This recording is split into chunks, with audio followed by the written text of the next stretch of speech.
তো এর আগের ভিডিওতে তোমাদের দেখিয়েছিলাম আমরা যে বাড়িটা থাকছি বা থাকি, আর এখন তোমাদের সাথে শেয়ার করব যে আমাদের নতুন বাড়িটা।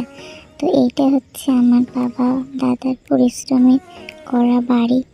তো এই বাড়িটা হচ্ছে আমাদের নতুন বাড়ি।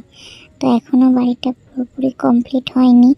দেখো এখানে আমার মা সব কিছু ওই ঘর থেকে এনে রেখেছে, কারণ ওই ঘরে অনেক জায়গা হচ্ছিল না। তো এই বাড়িটা এখনো কমপ্লিট হয়নি, কেউ এই বাড়িটাতে থাকে না। তো জিনিসপত্র কিছুটা রেখে দিয়েছে, মানে অনেক জিনিসপত্র হয়ে গেছে, কোথায় রাখবে না রাখবে সেই জন্য বুঝতে পারছিল না, তাই এখানে রেখে দিয়েছে। তো আমাদের 4টা বেডরুম হয়েছে, একটা কিচেন রুম হয়েছে, আর একটা ডাইনিং রুম রয়েছে। তো এখনও অনেক কিছু বাকি আছে, যেমন দেখো প্লাস্টার করা বাকি আছে, জানলা দরজা লাগানো বাকি আছে, তারপর বাইরেও অনেকটা করা বাকি আছে। তো এগুলো সব কমপ্লিট করা হবে তবেই ঘরটাতে ঢোকা হবে। তো দেখো এখানে আমার মা আবার আলু, আমাদের জমি থেকে আলু নিয়ে আসছিলো, সেই জমি থেকে আলুগুলো এখানে রেখে দিয়েছে। আর এখন তোমাদেরকে দেখাবো আমাদের সিঁড়ির ওপরটা, মানে আমাদের ওপরটা কি কতটা হয়েছে। তো এই দেখো ওপরে পুরো মানে সানসেটের যে টিনগুলো হয় সেগুলো এখানে লাগিয়ে দিয়েছে সিঁড়িঘরের এখানে। সিঁড়িঘরটা কমপ্লিট করা হয়ে গেছে।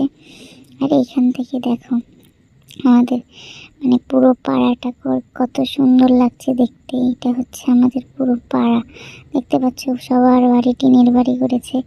তো আর কিছুদিন পর দেখবে সবাই আবার পাকা বাড়ি করেছে, মানে এখন তো সরকার থেকে সবাইকে ঘর দিচ্ছে, তো সবাই দেখতে পাবো আর কদিন পরে ঘর তৈরি হয়ে গেছে। কিন্তু সত্যি বলতে আমরা না ঘর পাইনি।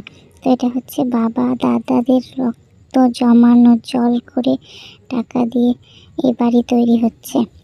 তো আমাদের দেখো পাশের বাড়িতেও পাশেও একটা বাড়ি করেছে, ওরা আর আমরা একই সঙ্গে বাড়ি শুরু করেছি, কিন্তু ওদেরটা আগে হয়ে গেছে। মানুষ বলে না যাদের টাকা থাকে বাড়ি করতে কত সময় লাগে, সেই জন্য ওদের বাড়িটা হয়ে গেছে আর আমাদেরটা এখনো হয়নি, অনেকটা বাকি আছে।